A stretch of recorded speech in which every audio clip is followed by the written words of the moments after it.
La la la la la la la.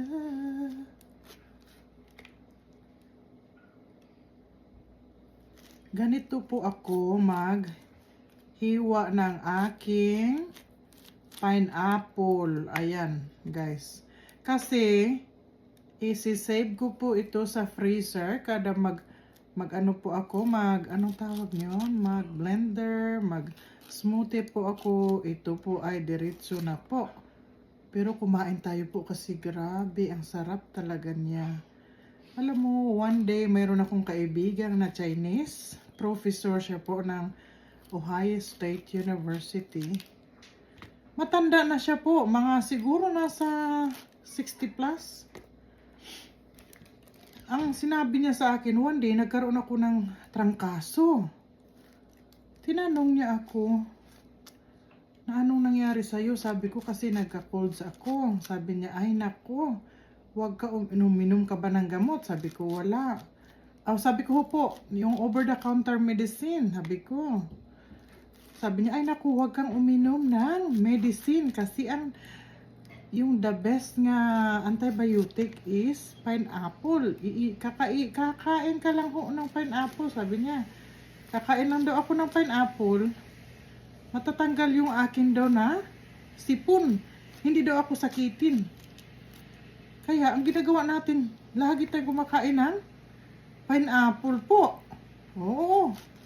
Kaya kung may mga pinya kayo dyan, magtanim-tanim naman kayo. Baka mamaya makatulong, di ba? Pero sa totoo lang, nakakatulong kasi grabe ka strong pala ito ng vitamin C.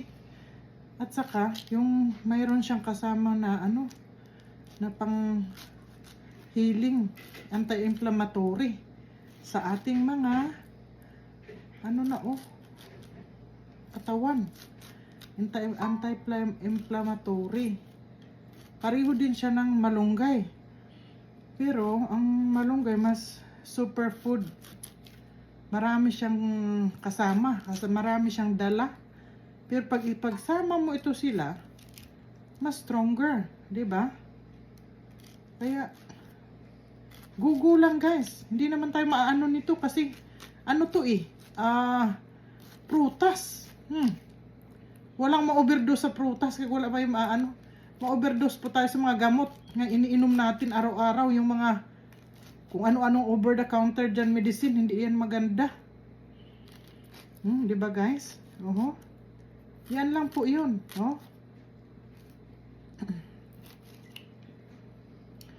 Kaya, yan po ang aking talaga, bumili ako kanina sa store. Talagang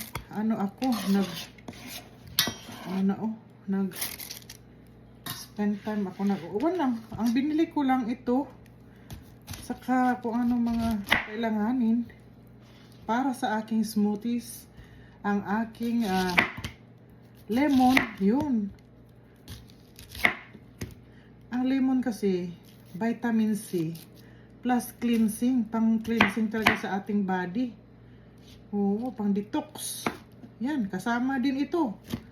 Kaya guys, gaganituhin mo lang, gayat-gayatin nyo lang, Ayan, ilagay dyan, ilagay sa ziplock. Guys, kailangan masinop tayo sa ating mga pangailangan sa ating katawan. Kung nakakabuti po, yun ang kakainin natin. Pag hindi nakakabuti, wag na lang po, kasi sayang. Diba? Para pa naghiwa tayo ng ng karne. Parang karne lang po. Ito na po yung ating nagayat. Marami pa po kasi dalawa po itong binili ko. So marami-rami na. So atin to siya i-blend. I-blend ko to yung kalahati. Kasi makakatulong. I-add ko doon sa ating smoothie. Diba? Kaya yun. Ganun lang po, guys. Ito lang, guys, gagawin natin. Ito lang, igagamit lang natin ng ganito. Kaya tsaga-tsaga lang talaga tayo sa mga ganito kasi makakatulong ito sa ating katawan. Pwede naman hindi na kailangan ano tawag nito? Sige na. Mabilis pa tayo dyan. Mga ganyan. Tok, tok, tok. Ayun.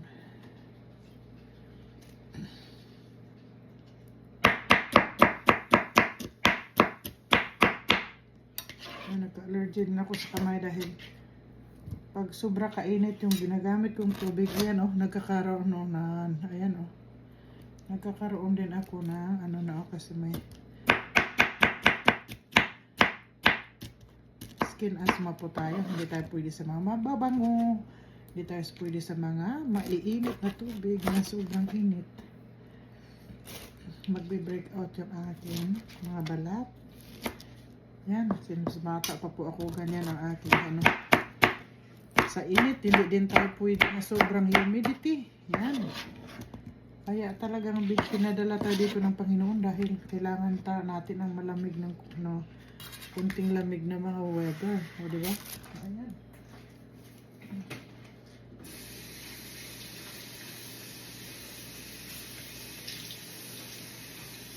Ayun. Tapos na yung ating ginagawa. Ngayon, magkukuha lang ako ng isang ano dyan kasi ating i-blender. Okay. Malinis na po yung katawan, yung kamay ko ha. Malinis yan. Oo. Kasi magkukuha ako dito. I-blender ko po ito. Tapos, yan ipanghalo ko sa aking smoothies. May mata pa. May naiwang mata. Baka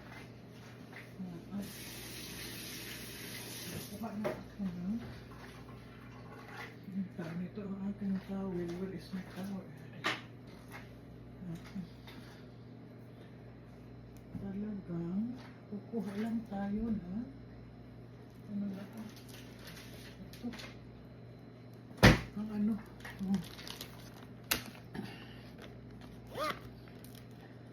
yan po, ito lang. Tapos ilalagay ko na po ito sa aking freezer. Gamitan natin. Yes, parang hirap talaga yung kamay. Ayan. Kamay. Ayun. Kaya ipe-freeze natin to. Ay, nalalaglag. Lagay natin ito sa freezer. Guys. Para ganito po talaga. Pag mag-blender tayo ng mga fruits, hanggang sa kumpleto tayo, meron tayo, maramihan tayo, di ba? Oh. Pakunti-kunti lang, kahit pakunti-kunti lang natin, oh, okay na. Ito, masarap eh, kinain ko na. Medyo kasya lang pala sa isa, so hindi ko na ito gagamitin yung dalawa para sa susunod na naman, pag bumili tayo ng mga prutas. Ayan lang siya guys, napakasimple na paraan para ito paano maglagay sa freezer. Sayang eh, kasi lahat na sa akin parang ano eh, kailangan naka flat siya para mailapagay natin dito sa freezer. Kompleto na ang ating ano na oh. So, lalagyan ko na ito ng tubig kasi magbi-blend na tayo. Kaya konti lang, kalahating tubig lang siya para mai-blend lang natin. So, dadalhin na natin ngayon dito po sa ating blender area. So, ayan na po ang aking muscles. Yung aking kinainan kanina.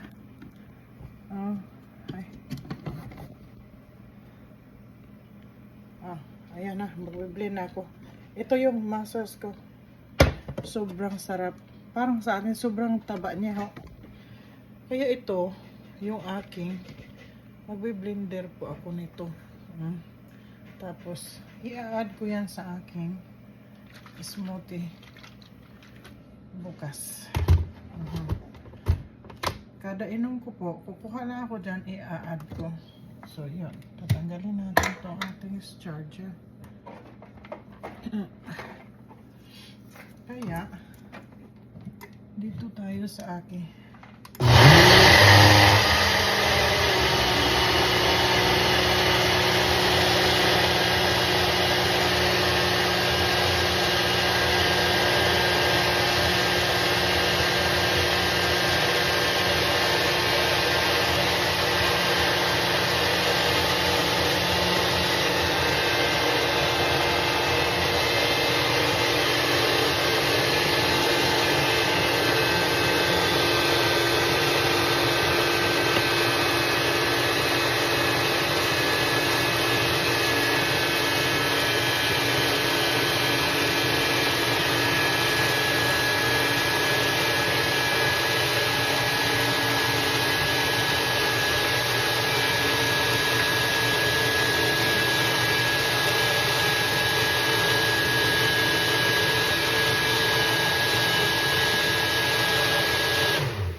Okay, meron na tayong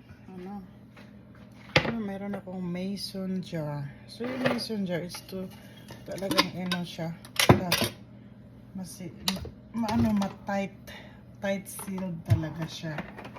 Okay, kaya ang ating smoothies po ay tapos na.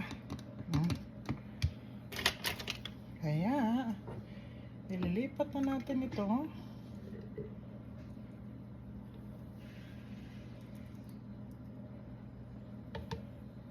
Yan na po ang aking